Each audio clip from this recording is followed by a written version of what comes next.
ببینم اینجا چه خبره؟ چیه؟ این خونه چراغونی، این همه تدارک، اما چرا از فامیلا خبری نیست؟ منظورت چیه؟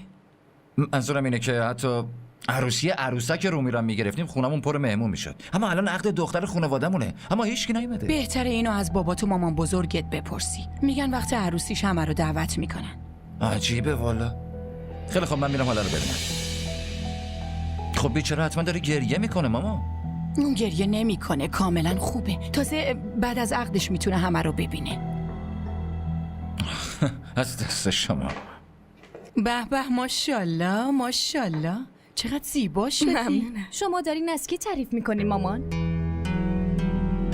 اوه، اینجا که ملت بیش از حد نیاز به خودشون رسیدن. رومی، مامان بزرگت داره صدات میزنه. بریم بریم بریم. خوشتیپ شدی.